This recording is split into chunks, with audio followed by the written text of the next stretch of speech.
Right. So tonight is going to be a conversation to figure out how we can learn how to engage ourselves, but also our family members and our friends in themselves to take more action towards the climate. And the thing about that is, you know, individual change and making choices do something that is hard and different. And a lot of the things that I'm sure you heard on Doug's talk, like travel less or choose to do things different, that takes motivation, and that's hard to do. And so tonight, we did this really fun thing where we combined Doug and his brilliance and Ayelet as well, who we'll be introducing in a second, to do a little bit of a mix and match to see what could we learn about putting these brilliant people together. Okay, so with that, Doug, you gave a talk, we just watched it, at TEDxChicago Salon Design at the Merchandise Mart back in May. Can you introduce yourself? Hi, everybody. Doug Farr. Welcome to the Climate Museum. For how many of you is this your first visit?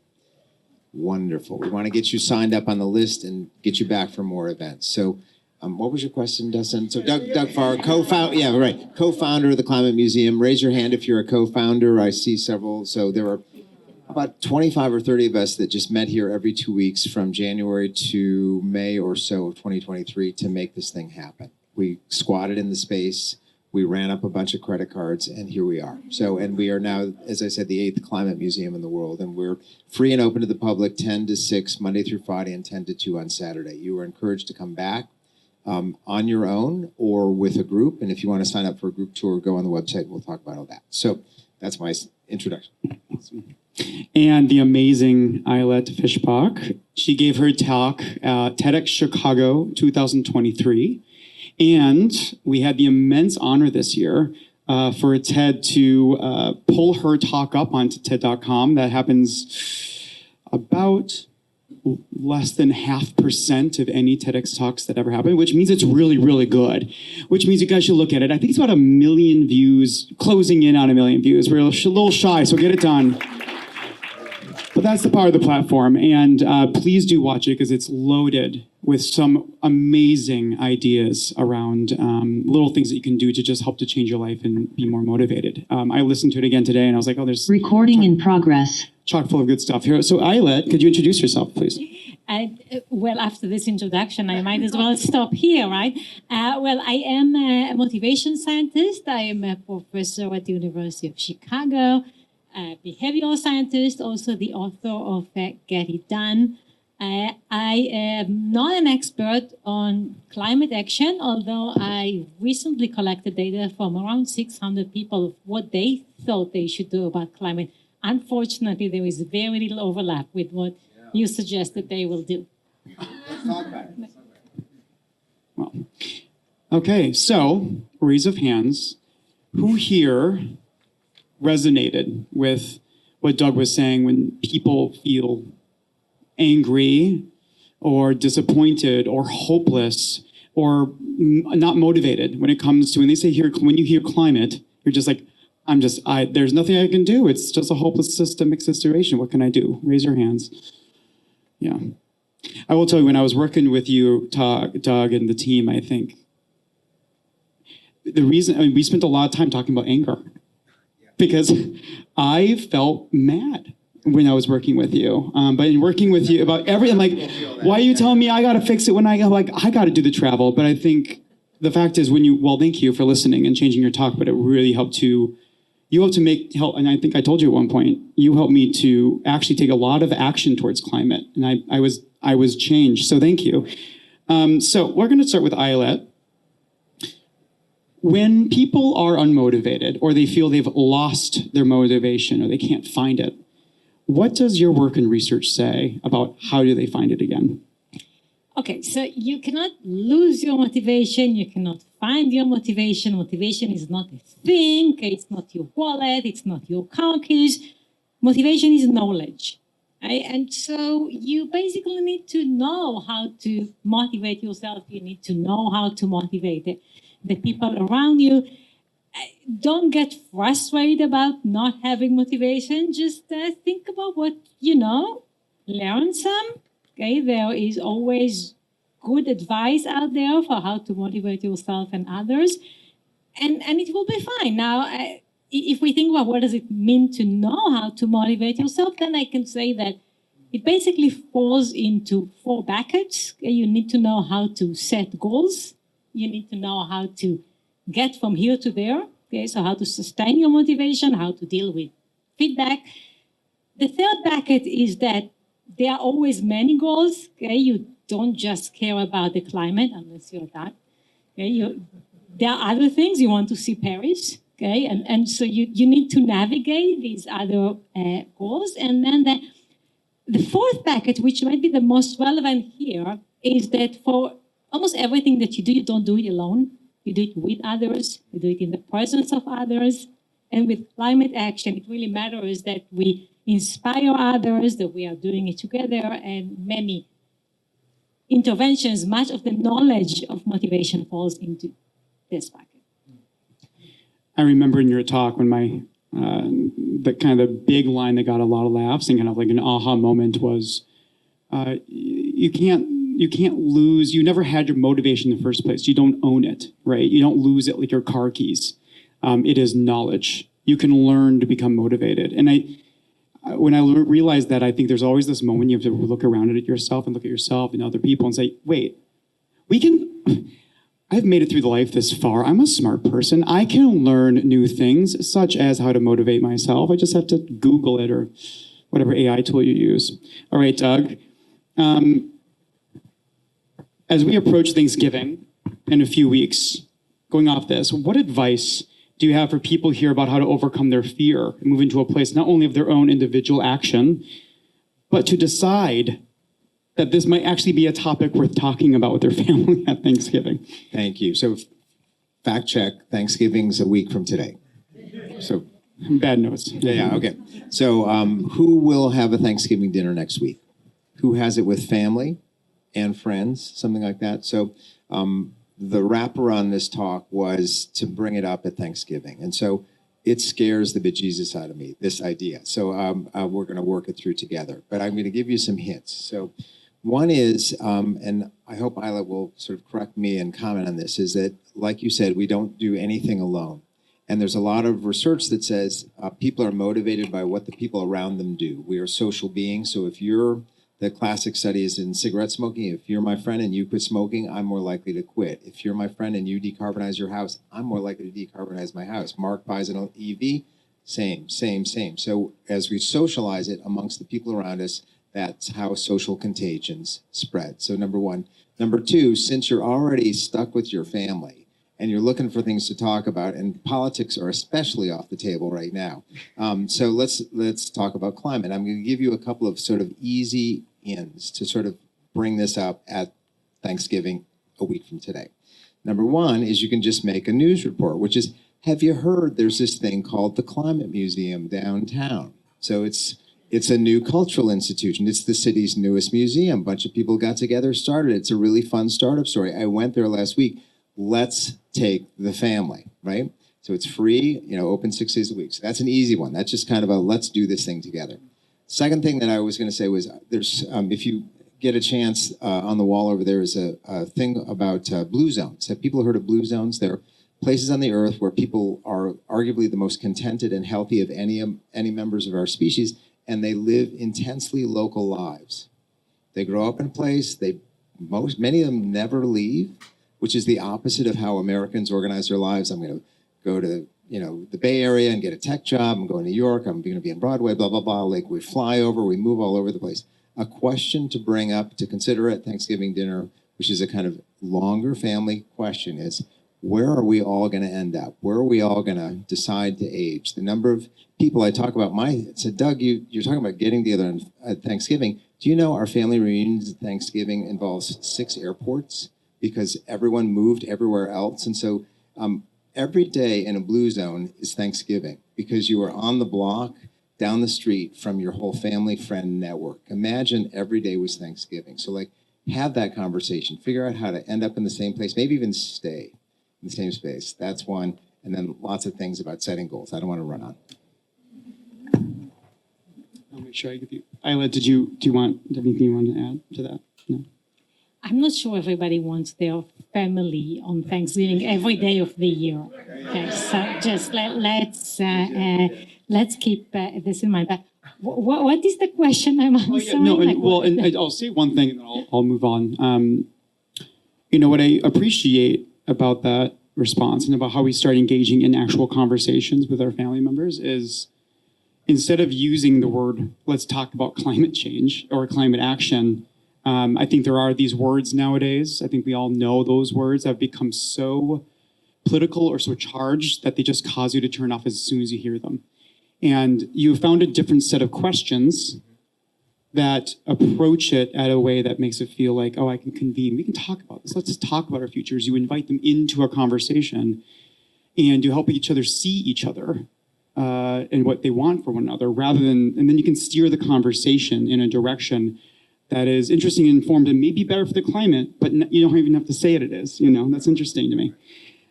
Okay. So to that, please. I can respond. All right? Okay, so now the question is how do you engage others? And a couple of principles here. First, you cannot engage someone who does not want to listen. Okay, so screaming very loudly when someone is not listening is not going to help. And therefore, you start the conversation by asking people some questions. Okay, can we have this conversation? This is on my mind. Can you give me advice? What do you think about something? Get them to listen. And we often get people to listen with small things, with small requests, and maybe mentioning this place that you might want to visit. You don't start the conversation by asking someone to stop eating beef. You know where that leads, right? They're very angry at you. The other principle is that the best persuasion is when people persuade themselves. Okay? And so in the conversation, the idea is to ask questions such that someone will convince themselves that this is what they should do. Don't tell them what they need to do. Ask questions. In education, we call it the Socrates method. Okay? In everyday life is when people have the epiphany that they realize something and you know that you were trying to get them there. Okay, let me give you a quick story about John Nash. I don't know if you heard of him. He was a brilliant mathematician. He got the Nobel Prize. He was also the person from The Beautiful Mind, a movie that some people watched. He was one of the smartest people alive. He also believed that aliens contacted him and he is somehow communicating with them. Okay? He was schizophrenic and he has these delusions. Given he was so brilliant, he was asked, like, how is it possible that someone that is so smart believes in this nonsense?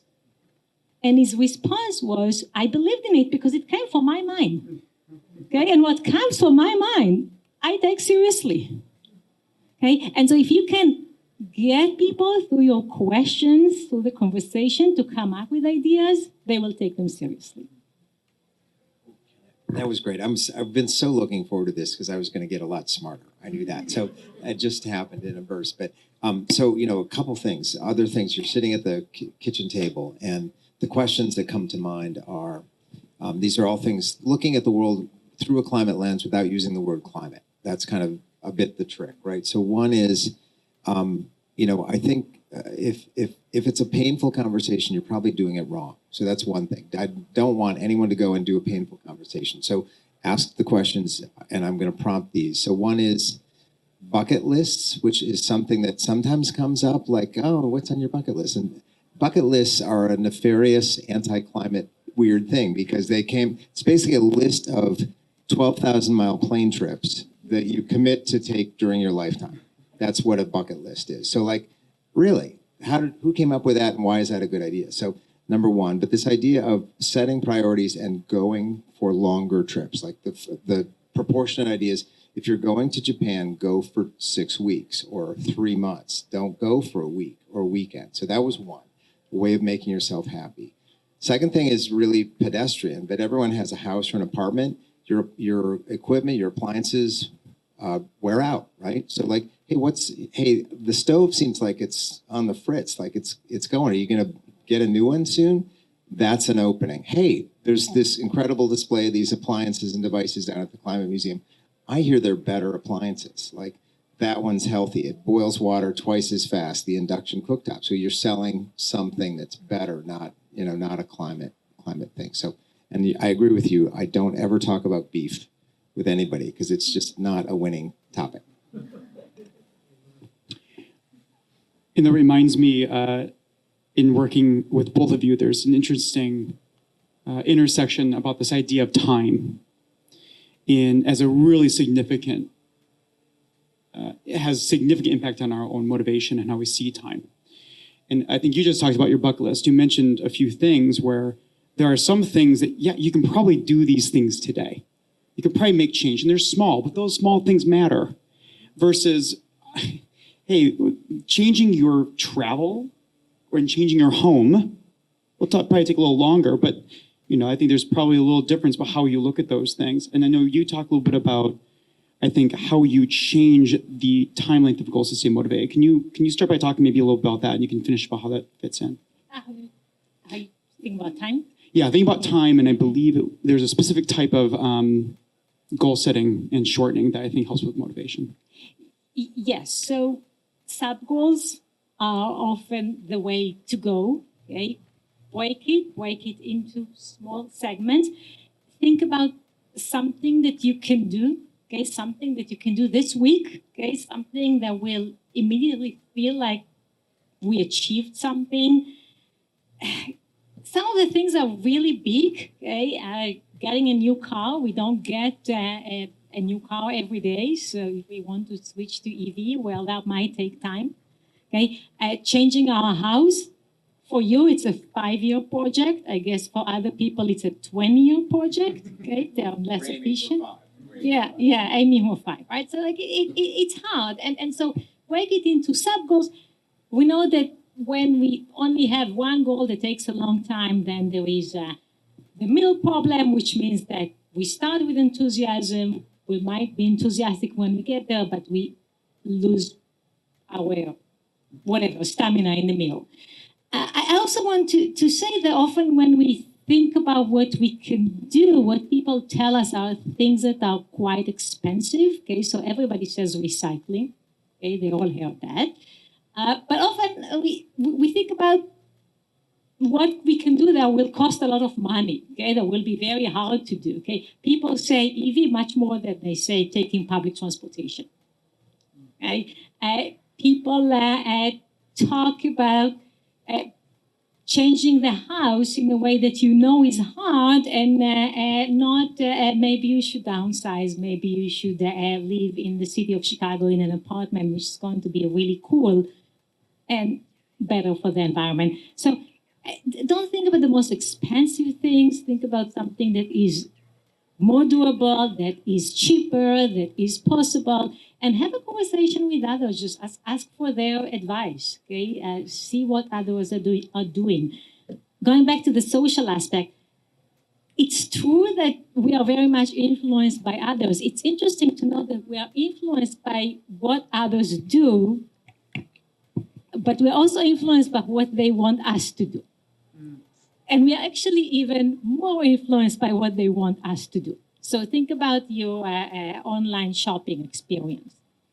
You get 2 types of information. You know what's bestseller, what other people buy. You also know how they rate it. Okay, you have the stars there.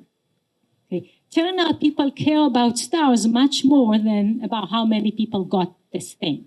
Okay, for me, what that means is that we are very attentive to what other people recommend that I will do. Okay, what they suggest for me, okay, other than what they do for themselves. And so try to give advice, get advice, have a conversation about what I want you to do, what you want me to do. I was going to build on your plan and sub-plan. So one way I think about this, like sort of putting a climate lens on the lives we lead. So if you own a home, over the course of that home, you're going to buy 3 furnaces. You're going to buy 6 water heaters. You're going to buy 4 washing machines. You're going to buy 3 stoves. they're gonna run out. They're gonna quit in your lifetime. So all these are decisions that are upcoming for you, and the climate didn't impose it on you. Just the thing quits, and you better get a new one. That's the moment where are you just going to repeat and copy what broke down, or are you going to get the new thing? So that's one. The second thing is there a little time value.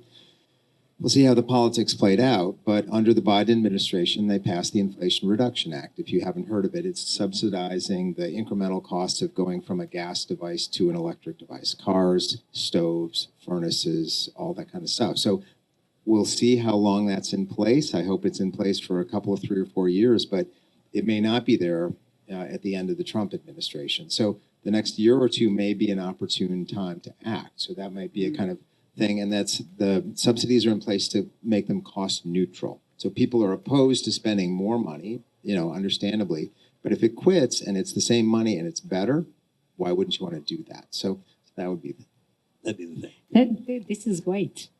Thanks. What's interesting about this museum and about your talk, is that often I feel like we all inherently believe we're good people, and we do want to make an impact. It seems to me that knowing what is a better decision, or just having knowledge that there are more options out there that are likely better for the environment and may not actually cost you that much difference, means that the knowledge gives you enough to be able to act on the want to do better, right? And I think part of this museum is realizing that there are choices all around you, and part of it's just knowing that you can make a different choice. Okay, so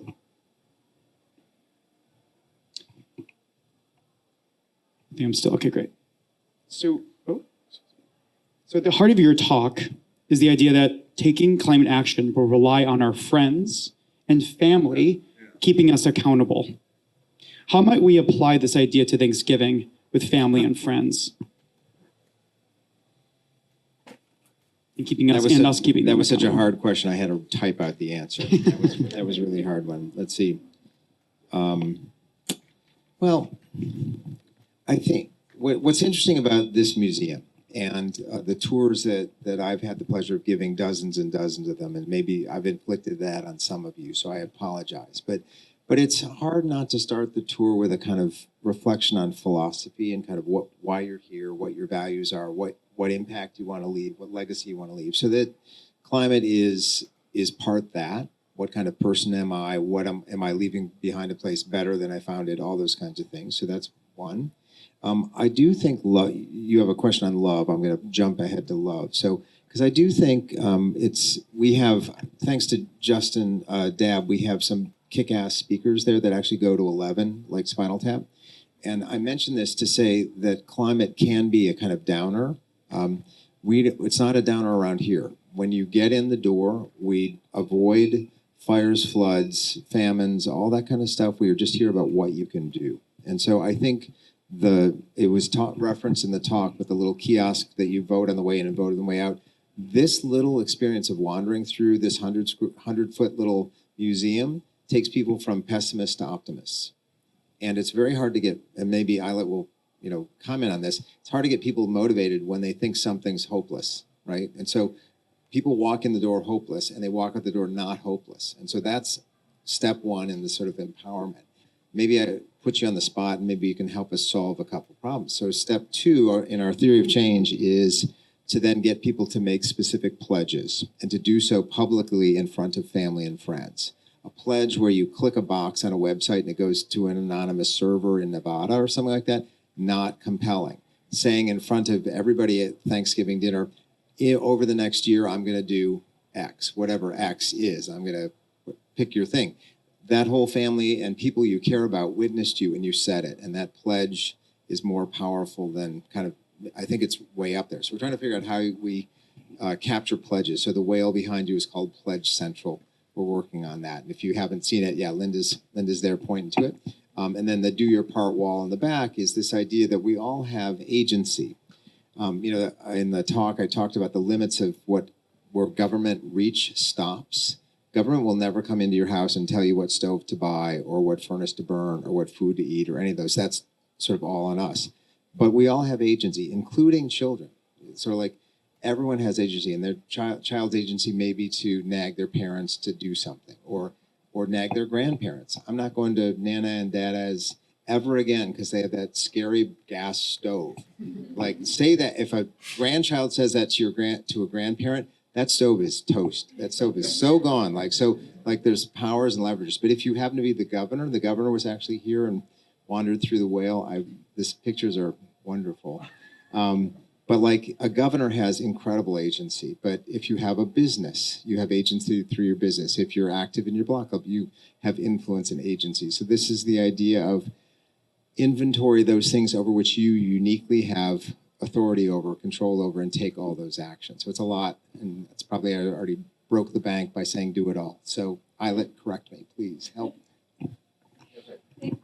I will not correct. I will add. Okay, so we heard quite a bit about feeling down, okay, and hopeless, and all the negative emotions that go with a big goal that requires many people, and that maybe doesn't quite feel like we are making good progress. Well, there are solutions to this. There are strategies.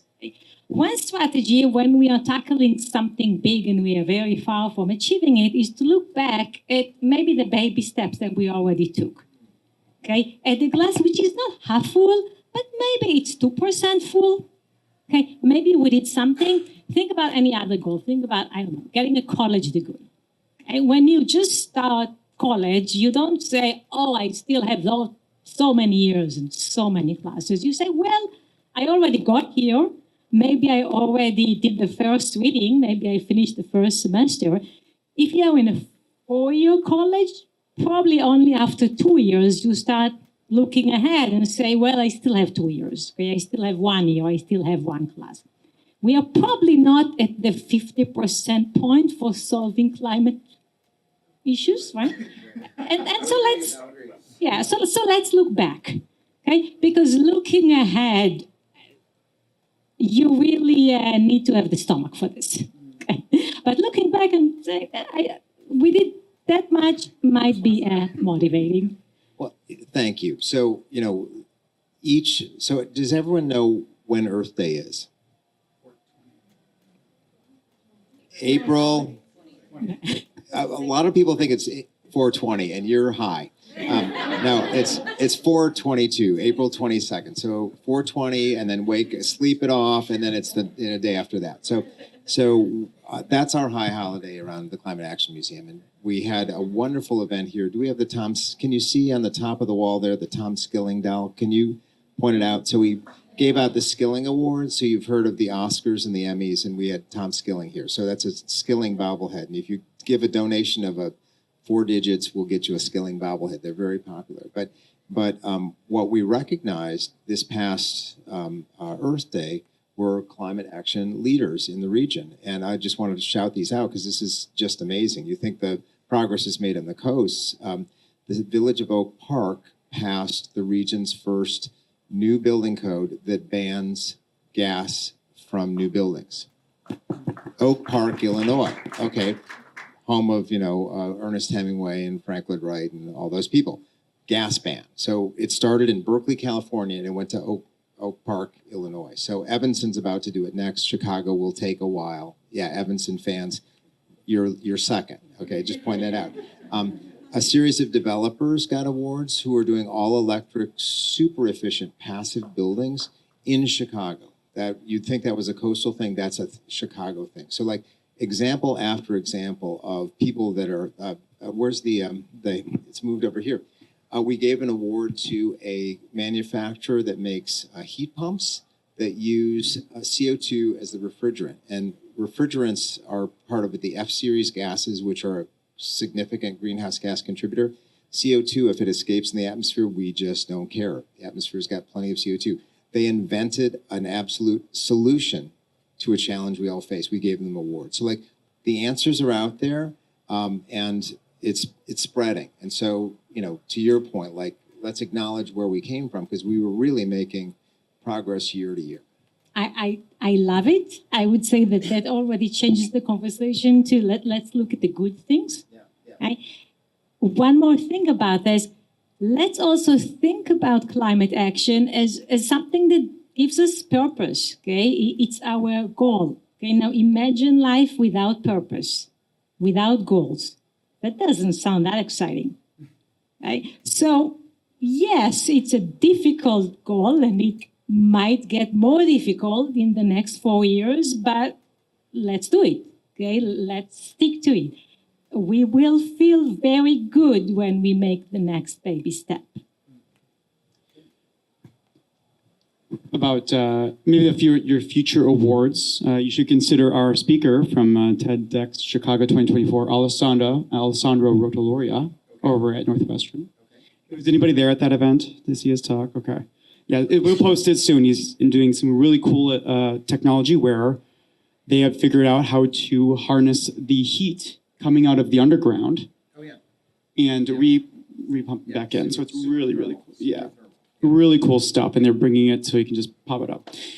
So I want to mention a few things. I think it's important to notice, right? We started the conversation about being unmotivated because of thinking of things so big that we could never have an impact ourselves.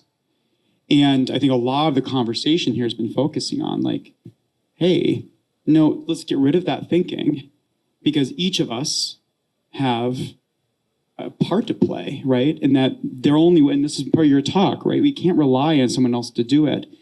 Well, each of us, in taking our own action, small steps over time, when we have friends and family, when we tell them about the things that you did that you're proud about, that you loved doing, and share with them things that you're like, you know, I changed the way I did something. Not only am I having fun doing this, I learned something, but it's something that you might want to look at too. And we build culture, right, around it.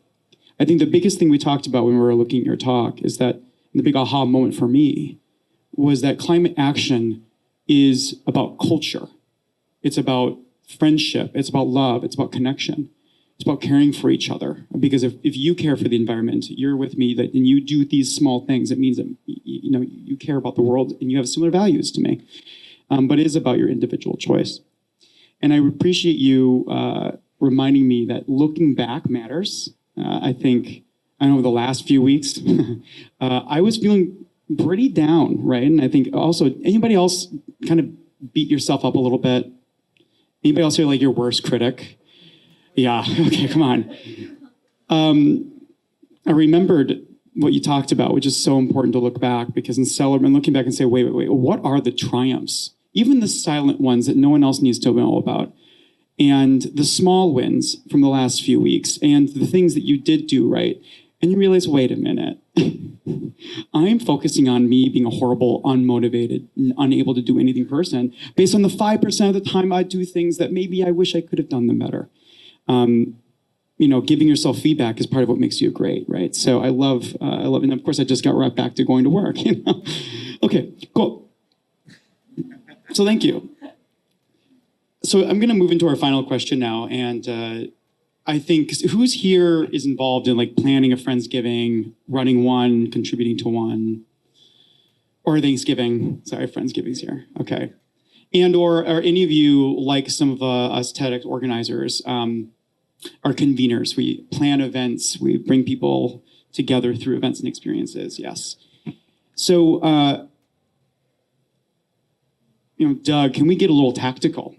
Just about arm us with more knowledge. As people who are planning Thanksgiving, the ones buying the food or putting things together, bringing people together, or planning events like this one, what are some things that we should consider doing differently this coming Thanksgiving? You're going to say like tofu turkey or something, right?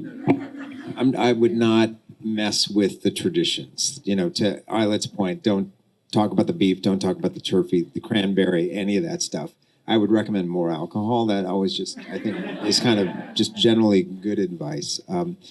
A couple things. One is, this is maybe targeted more towards Hanukkah or Kwanzaa or Christmas, but a recommended Christmas or gift for someone this year, and if we don't have it to point to, do we have one of the tabletop induction cooktops?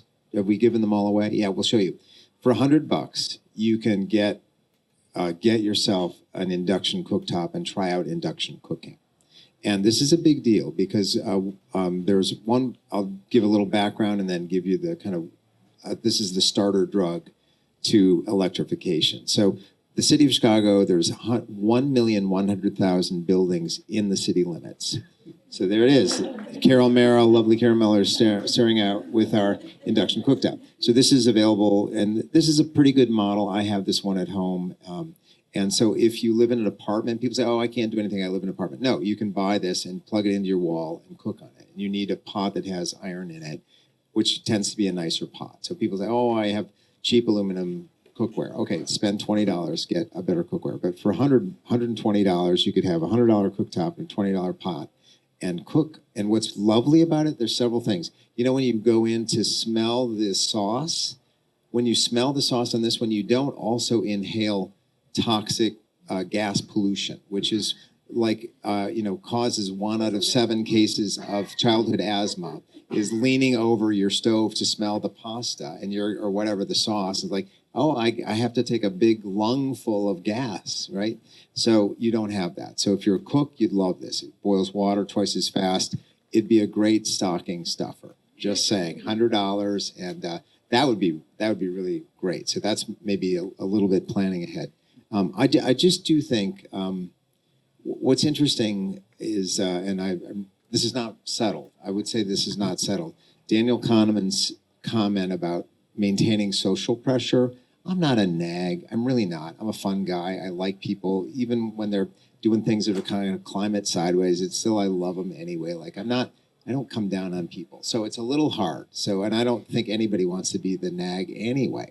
So this idea of how you bring social pressure, I think, is maybe planting the seed. And I love this idea of asking questions that are kind of open-ended, and don't expect to solve the world's problems in one Thanksgiving. So I think if it becomes more your habit to talk about it and just see things through this light, I think that's about, I would be generous with yourself and say, boy, if I bring it up at all and we get something going, maybe buy one of these cooktops for mom or dad to try that out, that would be great progress. I want to lower expectations, but just, I would say launch it, see how it goes, and don't use the word climate.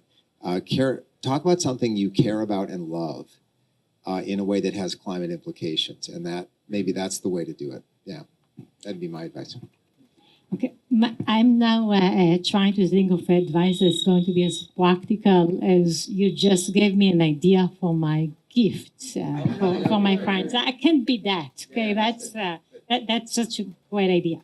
I can walk you through a simple recipe for making a plan reality, okay, which is to think about when is it going to happen and exactly how. Okay, so when are you going to raise the topic? Is it going to be as soon as the entree is served? Is it going to be with the dessert? So have a plan that has, like, once the entree is being served, I'm going to raise this question, okay? I'm going to say, it's on my mind. What do you all think about that? Consider the obstacle. What's going to happen? Are they going to jump in and all engage in the conversation, or is your sister going to say, oh, you again? If there is such an obstacle, then, well, when she says, oh, you again, you need to somehow make a joke of this and say, yeah, just like 5 minutes, okay? Right? Like, just a little bit, like, it's really on my mind, can you help here? Turn out that when people have a plan to do something at a particular time, then when the time comes, the plan pops out in your head. When you have a plan for what to do, when there's an obstacle, that usually makes it easier to deal with the obstacle when it's there. And really, it's a very simple goal. What we are thinking of is like a 10-minute conversation over Thanksgiving. It's not hard.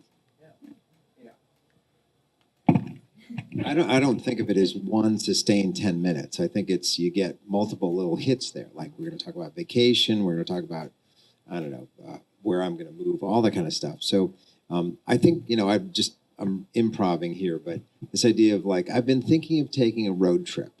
That would be like an open-ended thing that is actually the most climate-friendly thing you can do. I'm gonna skip an air trip this year, and I'm thinking of a road trip.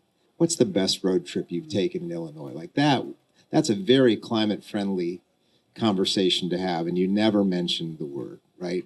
road trip. It's so American. It's sort of Bruce Springsteen, and it's James Dean, and it's Thelma and Louise, and it's just all those things. It's very American. So like that would be a fun thing.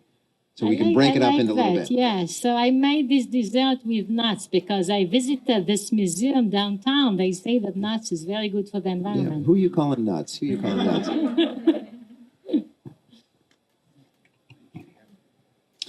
Well, thank you both so much for an amazing conversation. I know I've learned a lot today about, especially a lot of these little quick moments, about how to have a connective conversation with someone.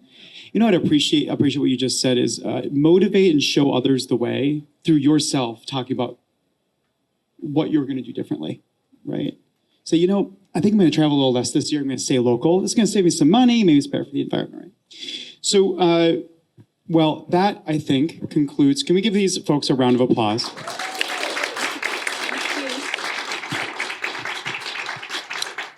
So a little bit about TEDxChicago. Obviously, we just had TEDxChicago 2024 lighting the way. We have some of our sponsors and partners in the room, folks that have attended. If you are part of the TEDxChicago team, can you raise your hands?